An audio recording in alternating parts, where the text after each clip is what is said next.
Assalamualaikum warahmatullahi wabarakatuh. Jumpa kembali sobat beriman, sobat Ispama, Islami pada masanya.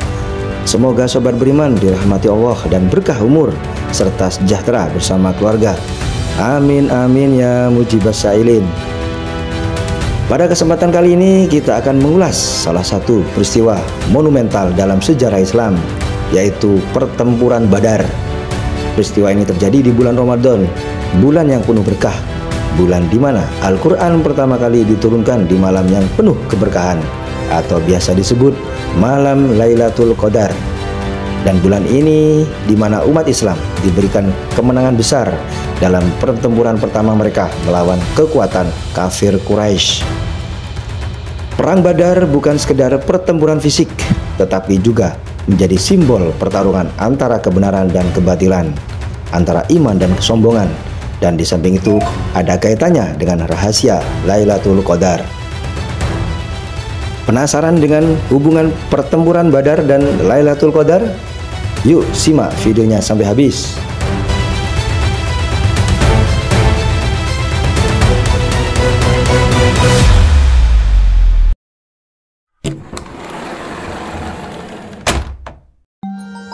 Sobat beriman, pertempuran Badar terjadi pada tanggal 17 Ramadan tahun kedua Hijriah atau sekitar tahun 624 Masehi. Saat itu umat Islam masih dalam fase awal pembentukan masyarakat Madinah setelah hijrah dari Mekah. Rasulullah dan para sahabatnya telah meninggalkan tanah kelahiran mereka demi menyelamatkan akidah dan keyakinan mereka dari tekanan dan penyiksaan kaum Quraisy. Namun tekanan dari kaum Quraisy tidak berhenti begitu saja. Mereka terus memusuhi umat Islam, bahkan berusaha menghancurkan kekuatan baru yang sedang tumbuh di Madinah. Salah satu bentuk permusuhan itu adalah upaya mereka untuk merampas harta benda kaum muslimin yang ditinggalkan di Mekah. Kaum Quraisy juga memblokade perdagangan umat Islam, membuat kehidupan ekonomi mereka semakin sulit.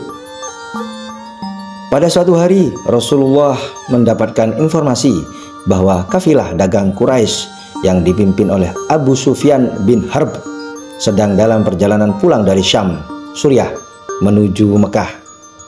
Kafilah ini membawa harta dalam jumlah besar, dan sebagian dari harta itu adalah milik kaum muslimin yang dirampas secara tidak adil. Rasulullah kemudian memutuskan untuk mengirim pasukan kecil untuk menghadang kafilah tersebut, bukan dengan tujuan berperang, tetapi untuk mengambil kembali hak-hak mereka yang dirampas. Lantas umat Islam menghadang kafilah dagang Abu Sufyan yang membawa barang dagangan Quraisy dari Syam tersebut. Penyergapan tersebut beralasan keinginan umat Islam untuk mengambil hak-hak mereka yang pernah dirampas oleh kaum Quraisy dahulu kala. Namun rencana Nabi Muhammad untuk melakukan penyergapan iring-iringan dari Abu Sufyan tersebut diketahui oleh Abu Sufyan. Orang-orang kafir Quraisy pun langsung mengirim beberapa pasukan. Sementara pihak kafir Quraisy di kota Mekah merasa khawatir dan tumbuh rasa cemburu akibat perkembangan umat Islam di kota Madinah di bawah kepemimpinan Nabi Muhammad. Mereka menganggap umat Islam sebagai ancaman mereka di kota Mekah. Oleh karena itu, mereka melakukan rencana untuk mengirim pasukan besar-besaran dalam menghancurkan umat Islam di Madinah. Terjadinya perang Badar ketika pasukan kafir Quraisy dipimpin oleh Abu Jahal menyerang Madinah untuk menghancurkan umat Islam. Malam sebelum pertempuran, Rasulullah menghabiskan waktu dengan berdoa dan bermunajat kepada Allah Subhanahu wa Ta'ala. Beliau memohon pertolongan dan kemenangan bagi umat Islam. Dalam suatu riwayat, Rasulullah berdoa dengan penuh khusyuk, "Ya Allah, jika Engkau membiarkan pasukan kecil ini binasa, maka tidak akan ada lagi yang menyembahmu di muka bumi ini." Doa Rasulullah ini menunjukkan betapa besar tanggung jawab yang beliau pikul. Beliau tidak hanya memikirkan kemenangan duniawi, tetapi juga keberlangsungan dakwah Islam. Malam itu turun hujan yang membersihkan hati dan menguatkan semangat pasukan muslimin. Hujan juga membuat tanah di sekitar Badar menjadi padat, memudahkan pergerakan pasukan. Sementara pasukan Quraisy yang berada di dataran lebih rendah kesulitan bergerak karena tanah yang lembab. Rasulullah bersama sekitar 313 orang sahabatnya berangkat menuju Badar, sebuah lokasi strategis yang menjadi jalur perdagangan Quraisy. Pasukan muslimin ini terdiri dari orang-orang yang tidak memiliki persenjataan lengkap. Mereka hanya membawa pedang, tombak, dan perisai seadanya. Bahkan kuda yang mereka miliki hanya 2 ekor, sementara unta digunakan secara bergantian oleh beberapa orang. Di sisi lain, Abu Sufyan, pemimpin kafilah Quraisy, menyadari bahwa kaum muslimin mungkin akan menghadang mereka. Ia segera mengirim utusan ke Mekah untuk meminta bantuan. Kaum Quraisy pun mengirim pasukan besar dengan persenjataan lengkap, terdiri dari sekitar 1000 orang, termasuk 600 prajurit berbaju besi dan 700 ekor unta. Mereka dipimpin oleh tokoh-tokoh Quraisy seperti Abu Jahal, Utbah bin Rabi'ah, dan Walid bin Utbah. Ketika Rasulullah dan para sahabat mengetahui bahwa pasukan Quraisy telah datang dengan kekuatan besar, mereka dihadapkan pada pilihan sulit, mundur atau melanjutkan pertempuran. Namun Rasulullah memutuskan untuk tetap maju karena ini adalah momen penting untuk membuktikan kekuatan iman dan keteguhan hati umat Islam. Pagi hari tanggal 17 Ramadan, kedua pasukan bertemu di medan Badar. Rasulullah mengatur strategi perang dengan cermat. Beliau menempatkan pasukan muslimin di dekat sumber air, sementara pasukan Quraisy harus berjuang untuk mendapatkan sumber air tersebut. Rasulullah juga memerintahkan pasukannya untuk tidak memulai serangan terlebih dahulu, kecuali jika musuh menyerang. Saat peperangan dimulai, korban pertama adalah seorang laki-laki yang kasar dan buruk akhlaknya, yaitu Al-Aswad bin Abdul Asad Al-Makhzumi. Ia merupakan seseorang yang keluar barisan pertama dan mengancam pasukan muslim. Kedatangan Al-Aswad ini untuk merebut mata air dan mengambil air minum, dan langsung diberantas oleh Hamzah bin Abdul Muttalib. Setelah itu kaum kafir Quraisy kehilangan penunggang kuda 3 orang yang merupakan komando pasukan kuat mereka. Pertempuran pun berlanjut dengan duel 1 lawan 1. Dari pihak muslimin muncul 3 pahlawan: Hamzah bin Abdul Muttalib, Ali bin Abi Thalib, dan Ubaidah bin Haris. Mereka berhasil mengalahkan 3 tokoh Quraisy, Utbah, Walid, dan Syaibah. Kemenangan dalam duel ini meningkatkan semangat pasukan muslimin. Hal itu membuat kaum kafir Quraisy murka dan menyerang secara membabi buta pasukan muslim, dan pertempuran besar pun pecah. Meskipun jumlah pasukan muslimin jauh lebih sedikit dan persenjataan mereka terbatas, mereka memiliki satu senjata yang tidak dimiliki musuh, yaitu keimanan yang kuat kepada Allah Subhanahu wa Ta'ala. Rasulullah terus-menerus memotivasi para sahabatnya, mengingatkan mereka bahwa kemenangan datang dari pertolongan Allah, bukan dari jumlah pasukan atau kekuatan fisik. Rasulullah berdoa kepada Allah dan memohon kemenangan, hingga Rasulullah akhirnya dilanda rasa kantuk. Dalam riwayat Muhammad bin Ishaq menyebutkan, Rasulullah bersabda, "Bergembiralah wahai Abu Bakar, telah datang pertolongan Allah kepadamu. Inilah Jibril yang datang sambil memegang tali kekang kuda yang ditungganginya di atas gulungan-gulungan debu." Kemudian Allah juga mengirim bala bantuan 3.000 malaikat untuk membantu umat Islam meraih kemenangan atas kaum Quraisy. Beribu-ribu malaikat tersebut turun dari Jabal Malaikat, yaitu suatu gunung di Arab Saudi yang dipercaya umat muslim menjadi tempat turunnya ribuan malaikat untuk membantu pasukan Rasulullah dalam perang Badar. Hal ini terdapat dalam surat Al-Imran ayat 124 sampai 129 yang artinya, "Ingatlah ketika engkau Muhammad mengatakan kepada orang-orang beriman, apakah tidak cukup bagimu bahwa Allah membantu kamu dengan 3.000 malaikat yang diturunkan dari langit? Ya, cukup. Jika kamu bersabar dan bertakwa, ketika mereka datang menyerang kamu dengan tiba-tiba, niscaya Allah menolongmu dengan 5.000 malaikat yang memakai tanda. Dan Allah tidak menjadikannya pemberian bala bantuan itu, melainkan sebagai kabar gembira bagi kemenanganmu dan agar hatimu tenang karenanya. Dan tidak ada kemenangan itu selain dari Allah yang Maha Perkasa, Maha Bijaksana. Allah menolong kamu dalam perang Badar dan memberi bantuan adalah untuk membinasakan segolongan orang kafir atau untuk menjadikan mereka hina sehingga mereka kembali tanpa memperoleh apapun.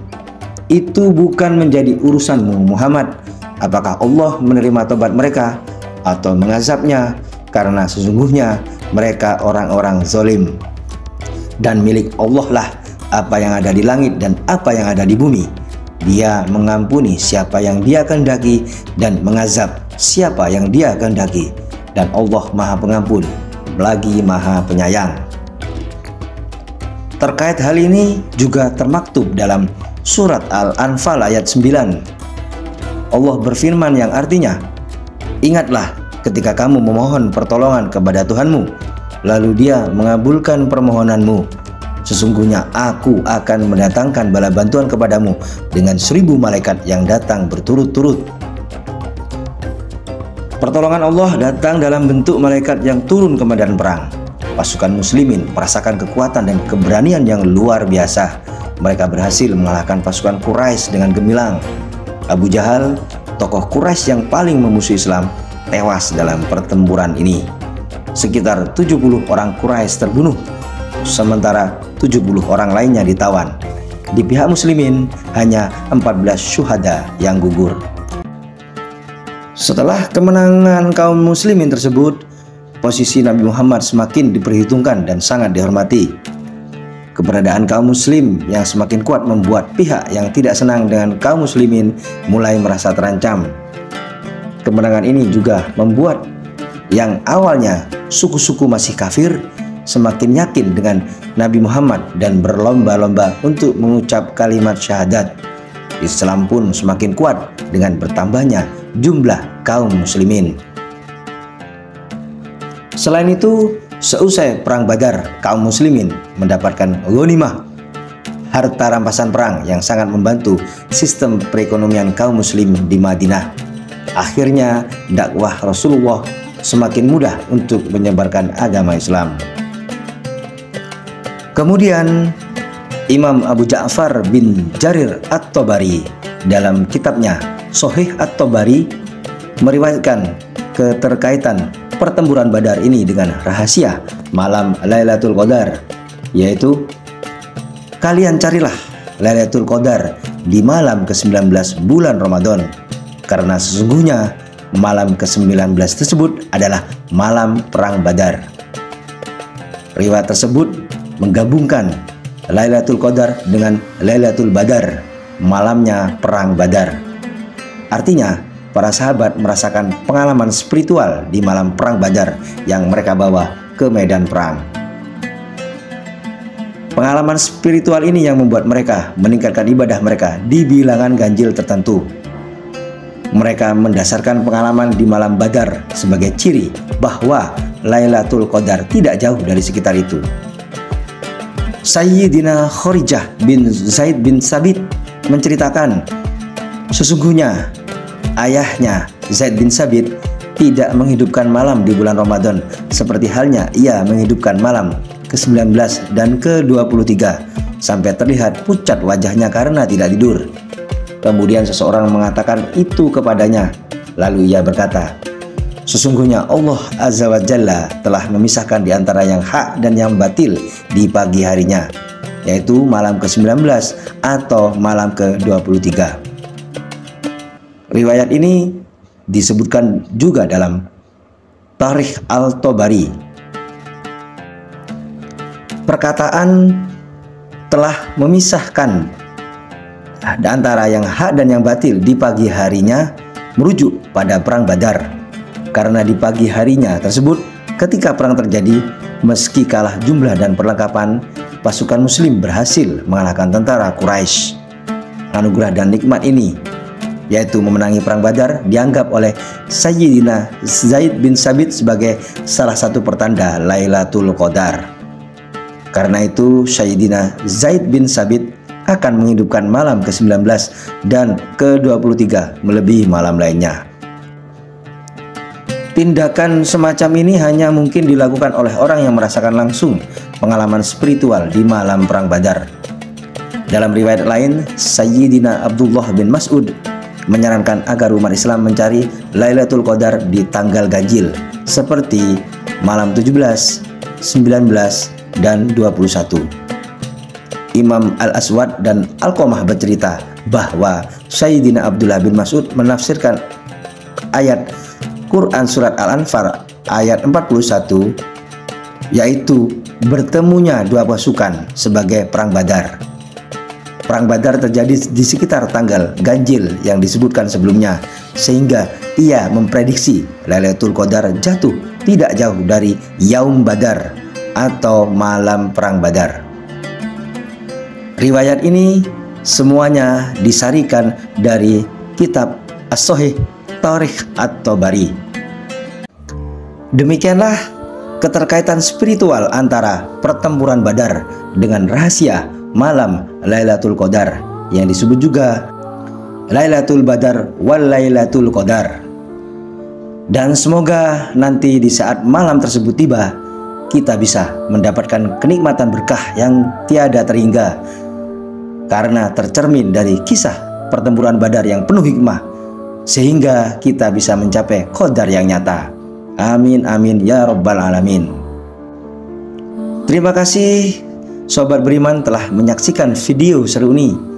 Jangan lupa like, komen, dan subscribe seperti biasa jika Anda menyukai channel kami, serta agar kami terus bersemangat menyajikan video-video seru lainnya di masa mendatang. Wassalamualaikum warahmatullahi wabarakatuh.